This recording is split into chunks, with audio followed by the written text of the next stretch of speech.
ఇరాన్లోని American పౌరులకు America ఒక big warning ఇచ్చింది.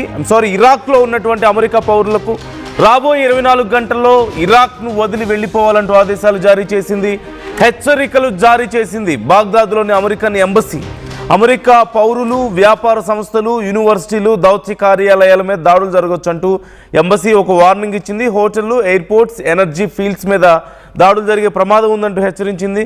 అమెరికన్లను కిడ్నాప్ చేసే అవకాశం ఉందంటూ కూడా హెచ్చరించింది. ఉగ్రవాదులు ప్రభుత్వాధికారుల వేషంలో రావచ్చు, జాగ్రత్తగా ఉండండి అంటూ హెచ్చరిస్తోంది. ఇరాక్ వెళ్లే అమెరికా పౌరులకు లెవెల్ 4 వార్నింగ్ ఇచ్చింది. గడిచిన కొన్ని రోజులుగా బాగ్దాద్లోని గ్రీన్ జోన్ లక్ష్యంగా రాకెట్, డ్రోన్స్ అటాక్స్ జరుగుతున్నాయి. ప్రస్తుతం ఇరాక్ ఎయిర్ స్పేస్ మూసి ఉండడంతో సరిహద్దు దేశాల ద్వారా రోడ్డు మార్గంలోకి వెళ్లాలంటూ సూచనలు చేసింది.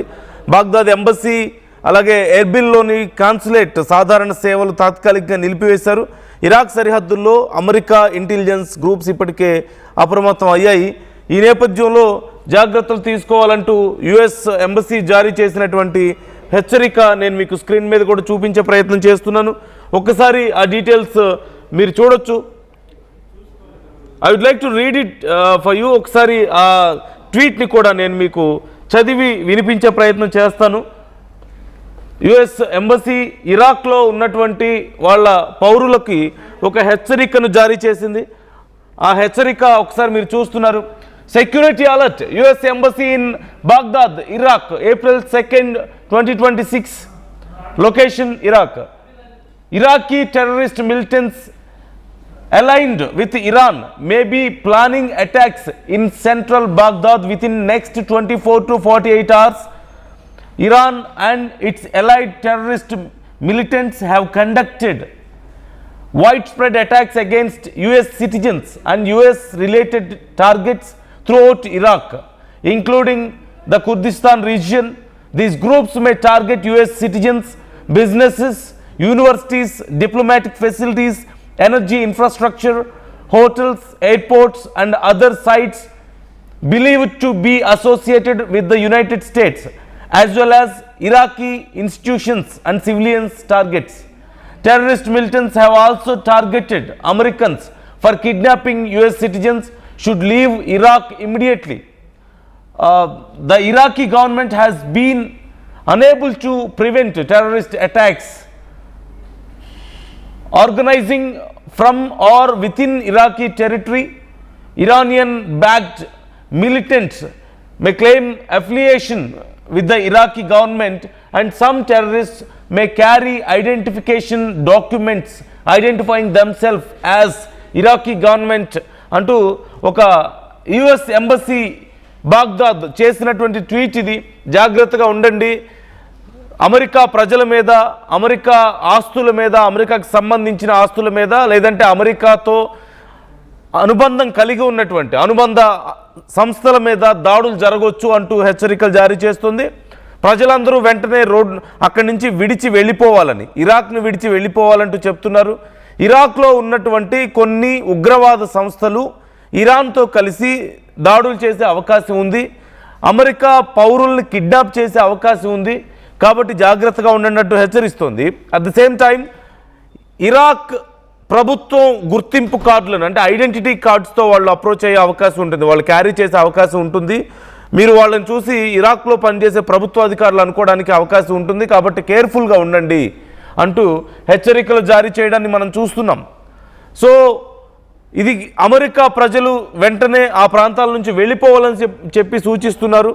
ఎలా వెళ్ళాలి అనే దానికి సంబంధించి కూడా కొన్ని గైడ్ లైన్స్ని ఇచ్చే ప్రయత్నం చేస్తున్నారు.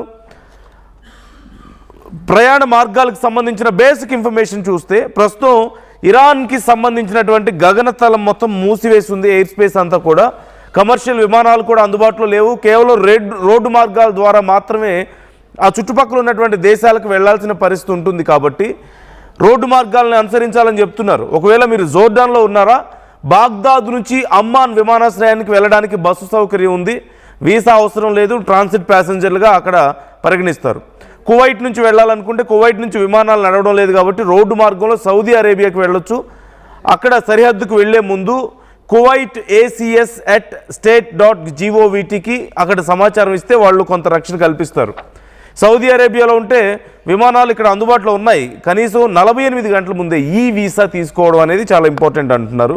ఇక టర్కీలోకి వెళ్ళే అమెరికన్లు 90 రోజుల వరకు వీసా లేకుండా ప్రవేశించవచ్చు. కాకపోతే సరిహద్దు ప్రాంతంలో లెవెల్ 4 హెచ్చరిక ఉంది కాబట్టి జాగ్రత్తగా ఉండాలి. ఏదైనా తేడా ఉంటే కాల్ చేస్తారు. కౌన్సిలర్ సేవలు ప్రస్తుతం ఎంబసీలో సాధారణ వీసా సేవలు నిలిపివేశారు. అత్యవసర పరిస్థితుల్లో మాత్రమే బాగ్దాద్ ACS@state.govt లేదా ఎర్బిల్ ACS@state.govtని సంప్రదించాలని చెప్తున్నారు. వెంటనే ఇరాక్ వదిలి వెళ్ళిపోవాలి అనేది అమెరికా చెప్తున్న మాట. ఏ కారణం చేత అయినా సరే అక్కడ ఉండొద్దు, at any cost you should leave Iraq. ఇది అమెరికా ప్రజలకి అమెరికా చెప్తున్నటువంటి మాట. ఇతర ప్రాంతాల ప్రజలు, ఇతర దేశాల ప్రజలు కూడా ఇవే జాగ్రత్తలు తీసుకోవడం అవసరం ఉంది. మీ ఎంబసీలని సంప్రదించాల్సిన అవసరం ఉంది. అలాగే రీసెంట్గా అప్డేట్స్ కోసం స్మార్ట్ ట్రావెలర్ ఎన్రోల్మెంట్ ప్రోగ్రామ్ కూడా అక్కడ నిర్వహిస్తున్నారు. సో దాంట్లో ఎన్రోల్ అవ్వచ్చు, STEP అని, స్మార్ట్ ట్రావెలర్ ఎన్రోల్మెంట్ ప్రోగ్రామ్. ఇక ప్రాపర్గా ఫుడ్ అండ్ వాటర్ అలాగే మెడిసిన్ లాంటివి దగ్గర ఉంచుకోమని కూడా వాళ్ళ పౌరులకు అమెరికా చెప్తుంది. అట్ ది సేమ్ టైం నిరసనలు జరుగుతుంటే ఎక్కడైనా సరే అక్కడికి దూరంగా ఉండండి. అట్ ది సేమ్ టైం ఎప్పుడు ఫోన్లో ఛార్జింగ్ పెట్టుకోండి. స్థానికంగా ఉన్నటువంటి ఆ న్యూస్ని ఎప్పటికప్పుడు గమనిస్తూ ఉండండి అని కూడా చెప్తున్నారు. అట్ ది సేమ్ టైం మీ ఫ్యామిలీస్కి సపోర్ట్ ఎప్పటికప్పుడు ఇన్ఫర్మేషన్ ఇవ్వమని కూడా చెప్తున్నారు. ఏ ఏరియాలో ఉన్నారు, ఎలా క్రాస్ చేస్తున్నారు, ఎక్కడికి వెళ్తున్నారు అనే వివరాలని ట్రాక్ చేయడానికి, ట్రేస్ చేయడానికి ఈజీగా ఉంటుంది US గవర్నమెంట్కి. అట్ ది సేమ్ టైం ఇరాక్కి సంబంధించి లోకల్ ఎమర్జెన్సీ నెంబర్ను కూడా ఇచ్చారు, 911. జనరల్గా యూఎస్లో కూడా ఇదే నెంబర్ మనం చూస్తూ ఉంటాం. అలాగే US state department task force number కూడా ఇచ్చారు, +1 202 501 4444. ఈ నెంబర్ని ఇవ్వడం జరిగింది. అయితే అసలు ఇరాక్కి ఇప్పుడు ఎందుకని ఇంత పెద్ద సమస్య వచ్చి పడింది? ఇరాన్ అమెరికాతో ఇజ్రాయెల్తో యుద్ధం చేస్తుంటే ఇరాక్కి సమస్య ఏంటి అనేది ఇక్కడ చాలామందికి ఖచ్చితంగా ఒక ప్రశ్న వస్తుంది. ఇరాక్కి ఇరాన్కి మధ్యలో ఎప్పటి నుంచో యుద్ధం జరుగుతుంది. వాళ్ళ ఆ రెండు దేశాల మధ్యలో సుమారుగా 8 ఏళ్ల పాటు యుద్ధం జరిగింది.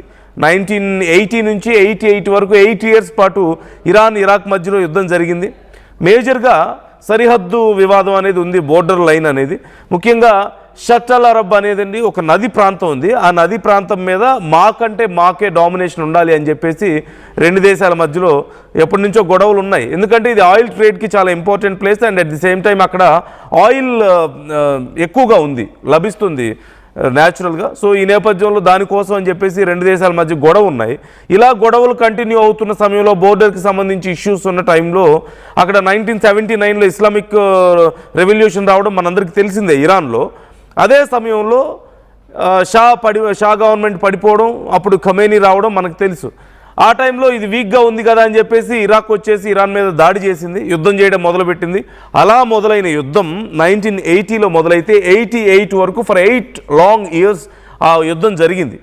ఆ తర్వాత కూడా ఇరాక్ మీద కొంత మాకు పట్టు కావాలి అని చెప్పేసి ఇరాన్ అక్కడ కొన్ని మిలీషియా గ్రూప్స్, అంటే కొన్ని ఉగ్రవాద గ్రూపులు, అమెరికా భాషలో చెప్పాలన్నా ఇరాక్ భాషలో చెప్పాలన్నా కొన్ని ఉగ్రవాదుల గ్రూపులకి సపోర్ట్ చేస్తూ వస్తుంది ఇరాన్. లైక్ మనం ఇప్పటికే చూసాం ప్రాక్సీ గ్రూప్స్, హౌతీస్ లెబనాన్లో కానీ పరిస్థితి మనం చూస్తూ ఉన్నాం. వీళ్ళందరికీ ఎలాగైతే సపోర్ట్ చేస్తూ వస్తుందో అలాగే ఇప్పుడు ఇరాక్లో ఉన్నటువంటి కొన్ని ఉగ్రవాద సంస్థలకి ఇరాన్ సపోర్ట్ చేస్తూ వస్తుంది, ఆర్థికంగా ఆయుధాలు ఇవ్వడం కానీ అన్ని రకాలుగా.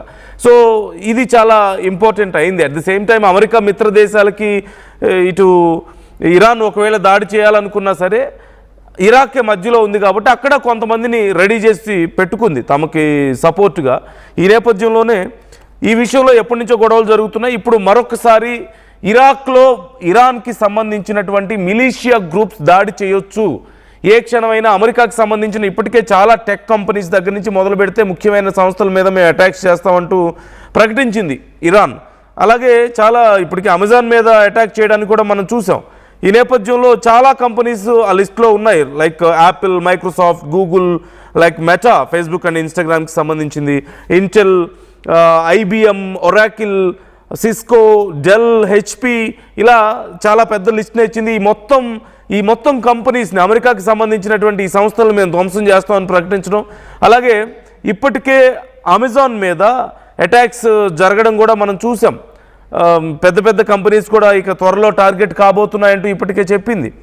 ఈ నేపథ్యంలో క్లౌడ్ ఇన్ఫ్రాస్ట్రక్చర్ అమెజాన్కి చెందినటువంటి క్లౌడ్ ఇన్ఫ్రాస్ట్రక్చర్ AWS మీద మిడిల్ ఈస్ట్ బహ్రెయిన్ ప్రాంతంలో కొన్ని దెబ్బతిన్నట్టుగా ఇప్పటికే మనం వార్తలు చూస్తూ ఉన్నాం. ఫైర్, అలాగే మొత్తం మంటలు అంటుకోవడం, అక్కడ ఒక బాంబు పడిందని, దానివల్ల తీవ్రంగా డ్యామేజ్ జరిగిందని కూడా ఇప్పటికే మనం చూస్తున్నాం. వీటితో పాటు కొన్ని సైబర్ అటాక్స్ కూడా చేస్తూ వస్తుంది. ఈ నేపథ్యంలో ఇప్పుడు ఈ కంపెనీస్ అన్ని మీద దాడి చేసే అవకాశం ఉంది. At the same time US సిటిజన్స్ని కొంతమందిని కిడ్నాప్ చేసే ఆలోచనలో ఇరాన్ ఉంది అనేది ఇప్పుడు యుఎస్ భయపడుతున్నటువంటి అతిపెద్ద విషయం. వాళ్ళ సిటిజన్స్ని కనుక ఒకవేళ ఇరాన్ కిడ్నాప్ చేస్తే బార్గెన్ చేసే అవకాశం ఉంటుంది. కాబట్టి ఇప్పుడు ఆ పనికి పాల్పడవచ్చు. ఇక్కడ దగ్గరలో ఉంది ఎవరు అంటే ఇరాక్ ఉంది కాబట్టి పక్కనే. ఇరాక్కి సంబంధించిన ఎలాగో గొడవలు ఉన్నాయి. అట్ ది సేమ్ టైం ఇరాక్లో వాళ్ళకి సంబంధించినటువంటి బోర్డర్ ఇష్యూస్ ఇప్పటికే ఉన్నాయి అండ్ మిలీషియా గ్రూప్స్ ఉన్నాయి ఇరాన్కి సంబంధించి. ఈ నేపథ్యంలోనే పక్కనే ఉన్న దేశంలో వాళ్ళ గ్రూప్స్ ద్వారా ఈజీగా అటాక్ చేయడానికి అవకాశం ఉంటుంది, కిడ్నాప్లు చేయడానికి అవకాశం ఉంటుంది. ఇప్పటికే ఇరాన్ ఖాళీ చేసి వెళ్ళిపోయారు యుఎస్కి సంబంధించిన వాళ్ళు, అలాగే అట్ ది సేమ్ టైం మిగతా దేశాల ప్రజలు కూడా వెళ్ళిపోయారు. ఈ నేపథ్యంలో తమకి అతి దగ్గరగా ఉన్న ప్రాంతం, అట్ ది సేమ్ టైం తమ శక్తులు ఉన్నటువంటి ప్రాంతం, వాళ్ళ ప్రాక్సీ గ్రూప్స్ అక్కడ ఉన్నాయి కాబట్టి కొన్ని వాళ్ళ మీద ఈజీగా అటాక్ చేయొచ్చు అనేది వీళ్ళ ఇంటెన్షన్గా కనపడుతుంది. ఈ నేపథ్యంలోనే ఇప్పుడు అమెరికా గైడ్ లైన్స్ జారీ చేసింది, 4వ ప్రమాద హెచ్చరికను జారీ చేసింది. It's a very serious condition. తొందరగా అక్కడి నుంచి వెళ్ళిపోండి అని చెప్తున్నారు. ఒకవేళ ఫ్లైట్స్ లేకపోతే రోడ్డు మార్గంలో అయినా సరే మిగతా దేశాలకి వెళ్ళిపోవాలి అని చెప్పి కూడా సూచిస్తున్నటువంటి పరిస్థితి కనపడుతుంది. ఒకవేళ ఇరాక్లో ఉన్నవాళ్ళు అయితే అక్కడి నుంచి మిగతా దేశాలకు వెళ్ళిపోండి అని చెప్తున్నారు. సో దానికి సంబంధించి కొన్ని గైడ్ లైన్స్ కూడా రిలీజ్ చేశారు. ఏ ప్రాంతాల్లో ఉన్నవాళ్ళు ఎలా వెళ్ళాలి అనే దానికి సంబంధించి, లైక్ జోర్డాన్లో ఉంటే ఎలా వెళ్ళాలి, కువైట్ నుండి ఒకవేళ వెళ్ళాలనుకుంటే ఆ మార్గం గుండా వెళ్ళాలనుకుంటే ఎలా వెళ్ళొచ్చు, అలాగే సౌదీ అరేబియా, టర్కీ, ఇలా ఈ ప్రాంతాల గుండా వెళ్ళాలి అనుకునేవాళ్ళు, లేదంటే ఆ ప్రాంతాలకు వెళ్ళాలనుకునే వాళ్ళు ఎలా వెళ్ళాలి అనే దానికి సంబంధించి కొన్ని ఇన్స్ట్రక్షన్స్ కూడా ఇచ్చినటువంటి పరిస్థితి మనం చూస్తూనే ఉన్నాం. సో మరింత సీరియస్ అవుతుంది. Iran is trying to capture some of US citizens. ఇది అతిపెద్ద విషయం. They are trying to kidnap US citizens and they are going to bargain and blackmail with that. ఇప్పటికే యుఎస్కి సంబంధించినటువంటి కీలక కార్యాలయాల మీద దాడులు చేస్తున్నారు. యుఎస్కి సంబంధించినటువంటి పెద్ద పెద్ద సంస్థల మీద, ఇంతకుముందు మనం చెప్పుకున్నట్లుగా IBM దగ్గర నుంచి మొదలు పెడితే పెద్ద పెద్ద సంస్థలు మీద దాడులు చేస్తామని, అమెజాన్ మీద ఇప్పటికే దాడులు చేసినట్లుగా కనపడుతుంది, గూగుల్ మీద దాడులు చేస్తాం అంటున్నారు. ఇలా దాడులు చేయడంతో పాటు వాళ్ళ ప్రజలను కొంతమందిని కిడ్నాప్ చేసే అవకాశం కనిపిస్తుంది. ఇక వీటితో పాటు మరోవైపు యుఎస్ విరుచుకుపడుతుంది ఇరాన్ మీద, వరుసగా తీవ్రమైనటువంటి దాడులకు పాల్పడడాన్ని మనం చూస్తూ ఉన్నాం. కాకపోతే ఇప్పుడున్నటువంటి పరిస్థితుల్లో ఓవైపు ఇరాన్ దగ్గర బాంబులు అయిపోయాయని చెప్పేసి అమెరికా మాట్లాడుతుంది, వాళ్ళ శక్తి క్షీణించిపోయింది, వాళ్ళ ఎయిర్ ఫోర్స్ అంతా నాశనం అయిపోయింది, వాళ్ళ షిప్పులన్నీ మేము పేల్చేసామని చెప్తోంది. But at the same time Iran వరుసగా దాడులు చేయడాన్ని మనం చూస్తున్నాం. బట్ ఇట్ సీమ్స్ ఇరాన్ శక్తి తగ్గుతుండడాన్ని మాత్రం మనం చాలా క్లియర్గా గమనించవచ్చు.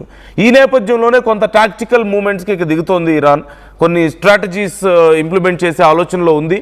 ఈ నేపథ్యంలో అమెరికాకి సంబంధించిన కొంతమందిని కిడ్నాప్ చేయొచ్చు అని అమెరికాకి కొంత సమాచారం అందింది వాళ్ళ దగ్గర ఉన్నటువంటి కొంత వ్యవస్థల ద్వారా. ఈ నేపథ్యంలోనే అత్యంత వల్నరబుల్గా ఉన్నటువంటి ప్రాంతం ఏది, అమెరికా పౌరులు ఉన్న ప్రాంతం, at the same time most vulnerable కండిషన్స్లో ఉన్న ప్రాంతం ఏది అంటే ఇరాక్. ఎందుకంటే ఇరాన్కి అక్కడ గొడవ ఉంది, అట్ ది సేమ్ టైం అక్కడ కొంతమంది గ్రూప్స్ కూడా ఉన్నాయి, మిలీషియా గ్రూప్స్ ఉన్నాయి, టెర్రరిస్ట్ గ్రూప్స్, వీటిని ఉపయోగించుకునే అవకాశం ఉంది. ఇప్పుడు ప్రధానంగా చెప్తుంది ఐడెంటిటీ కార్డ్స్ కూడా గవర్నమెంట్ ఐడెంటిటీ కార్డ్స్ ఉండే అవకాశం ఉంది.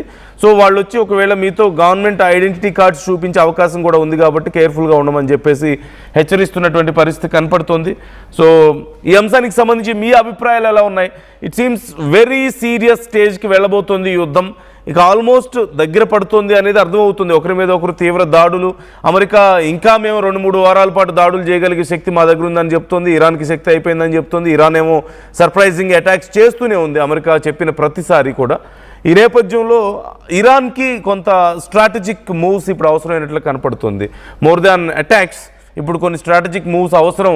అమెరికా మెడ వంచాలి అంటే ఖచ్చితంగా కొంత వాళ్ళకి సంబంధించిన ఏదో ఒక వీక్ పాయింట్ని పట్టుకోవాలన్నటువంటి ఆలోచనలో ఉన్నట్లుగా తెలుస్తుంది. ఈ నేపథ్యంలోనే కొన్ని కిడ్నాప్స్కి పాల్పడే అవకాశం ఉంది అనే సమాచారం అందుతోంది. రైట్, ఈ అంశానికి సంబంధించి మీ అభిప్రాయాలు ఎలా ఉన్నాయి? కామెంట్ చేసే ప్రయత్నం చేయండి.